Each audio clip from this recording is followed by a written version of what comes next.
O que você observa que a grande parte das pessoas não fazem, cara? E que as pessoas, os poucos que estão em alta performance não negligenciam de jeito nenhum. E muitas pessoas não estão dando atenção, continuam não dando atenção. E provavelmente vão continuar não dando atenção. E o que determina, por exemplo, a diferença entre alta performance para o cara de baixa performance. Antes de você falar, uma vez você falou assim para mim, sabe o que eu percebi no triatlon, Joel?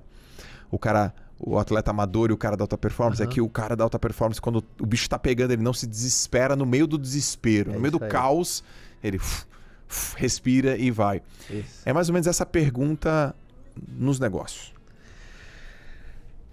Puxa, irmão, uma coisa que é muito clara pra mim, porque uma coisa é você chegar num topo, assim, você chegar num lugar de destaque, outra coisa é você permanecer. Por exemplo, eu sou mais de 10 anos distribuidor, trabalho na venda direta há mais de 10 anos. Faz 9 anos que eu já tô no hall dos 50 maiores distribuidores do mundo, assim, já há 9 anos consecutivos, assim.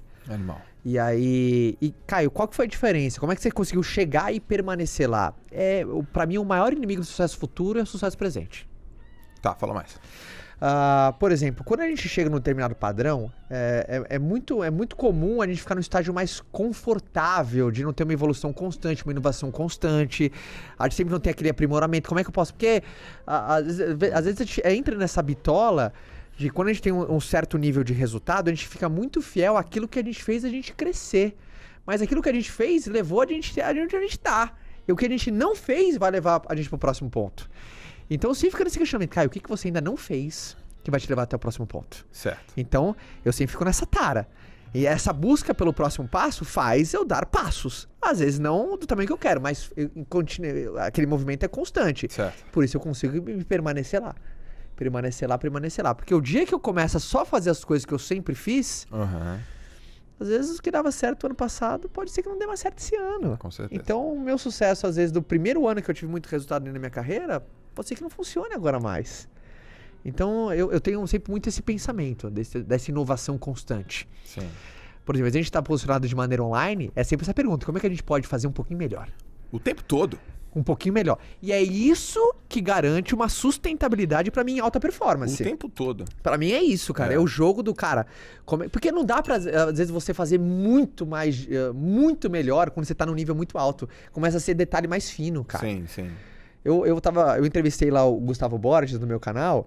E, cara, tudo que ele falava, tipo, nos negócios também é difícil você fazer uma virada 360. Porque eu acho que quanto maior você tá, vai sendo ajustes milimétricos que vão dando diferença, cara. Ajustes milimétricos, ó, porque o ajuste milimétrico aqui pode dar um grande resultado. Mas fica cada vez mais escondido a parada. Sim. Que nem, por exemplo, na minha carreira. Direto, a gente faz eventos que a gente se encontra, todo mundo da venda direta se encontra uma vez por ano em Las Vegas e tudo mais. A gente tem um puto intercâmbio. E às vezes eu fico 3, 4 dias num evento como esse pra achar uma coisa. Que muda todo o jogo, né? Uma! Às vezes ficou lá 3, 4, a gente fica trocando mente mestra, assim, absurda. Né? Players do mundo inteiro, e às vezes lá no terceiro dia eu peguei. Aquele detalhe assim, milimétrico, aí eu aplico aquilo e já faz uma diferença. Sim. É diferente quando você tá iniciando, que tudo é um descobrimento. Descobrimento. Por exemplo, se a gente traz alguém que é aqui que vai começar agora a posicionar seu negócio online, vai começar a criar sua página do seu negócio, vai criar um perfil no Instagram para começar a se comunicar com seus clientes, potenciais consumidores, se sentar aqui com a gente, puta, a gente vai falar tanta coisa pra esse cara, vai falar assim, cara, uau! Uau! Só que depois de 3, 4, 5, 6 anos, o próximo passo vem se escondendo. E é detalhezinho, e é milimétrico a parada. Então a nossa busca tá do milimétrico. Por exemplo, os nossos vídeos, um podcast. Como que o podcast pode ser um pouquinho melhor sempre, sempre? E não é fácil, né? Porque a gente já tem consistência. Sim. Então já não é o jogo da consistência. Ah, mano, você tem que fazer todos os dias a mesma coisa. Você fala, cara, eu já faço. Agora como que eu posso fazer alguma coisa que gere um pouco mais de impacto? Por exemplo, vou te dar um exemplo aqui do que aconteceu comigo. Eu levei algum tempo, mas hoje eu já entendi o que faz, por exemplo, um vídeo meu no IGTV, por exemplo, dar certo. Eu já entendi. Então, se eu pegasse, por exemplo, aqui, sentado aqui agora, para de ser preguiçoso, cara, você tem que entender uma coisa, você não precisa ter motivação pra começar, começa que a motivação vem, cara. E outra coisa, você tem que levantar da cama, tocou o despertador, levanta 1-0 pra você. Se eu fizesse aqui, ia dar um resultado. Mas eu sei que hoje eu tenho que treinar, eu tenho que estar na externa, eu tenho que estar cansadíssimo, aí eu tenho que lembrar o que aconteceu, eu tenho que ficar um pouco pistola, e aí eu ligo a câmera. Aquilo vai dar certo. Cara, olha o preço que eu tenho que pagar, cara. Sim. E é um preço. Só que hoje eu falo, se esse é o preço pra fazer o negócio impactar e tocar mais o coração das pessoas, então esse é o preço que eu vou pagar.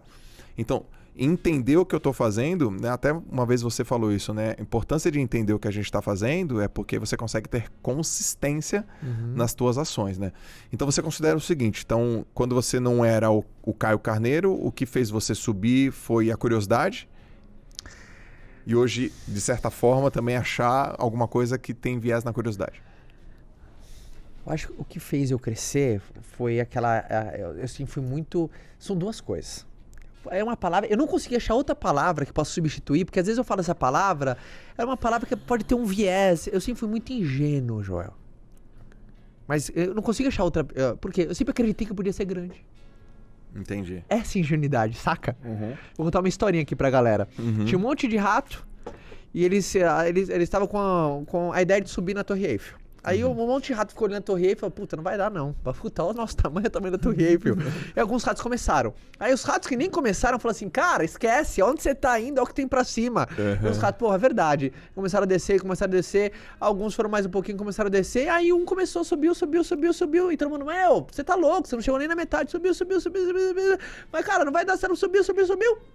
Porra do ratinho chegou lá em cima. E aí na hora que o ratinho desceu, os ratos que estavam lá embaixo ficaram, como é que esse cara subiu? Como é que esse rato subiu? Era o único de todos os ratos que era surdo. Não ouviu ninguém ali embaixo dizendo que ele não podia, que não dava, que ele não conseguia. Então eu sempre fui muito ingênuo, cara. Ingenuidade positiva. Por exemplo, quando eu comecei na minha né? carreira de profissional de marketing de relacionamento, sabe, eu tinha 22 para 23 anos. Eu nunca tinha trabalhado no segmento, sempre tive uma musculatura de venda, sempre foi meu DNA. Vendedor desde moleque, aquele moleque que sempre gostou de vender coisa na escola. Sim. Meu avô me chamou pra trabalhar junto com ele. Ali foi minha grande faculdade. Trabalhei em vendas, tive um grande destaque, eu sempre era o ponta. Era o vendedor que mais vendia. Então eu sempre tive essa musculatura, mas nunca trabalhei dentro da venda direta, comandando extensas equipes de vendas. Mas eu sempre acreditei que eu podia. Então, essa minha ingenuidade de acreditar que eu posso chegar num lugar de destaque, eu chamo de crença do mérito. Tem gente que acredita na crença do demérito. Por exemplo, eu tenho um monte de pessoas que às vezes me acompanham que elas acreditam realmente que dá pra chegar num lugar extraordinário, sabe, Joel?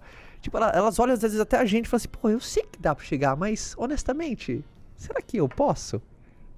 Tipo, eu olho vocês, mas, cara... Será que, né? Será que eu? Mas, tipo... Vamos ser realista, elas falam demérito, isso. entendi. Eu chamo a crença no demérito. Acredita que é possível, mas elas pensam, mas eu?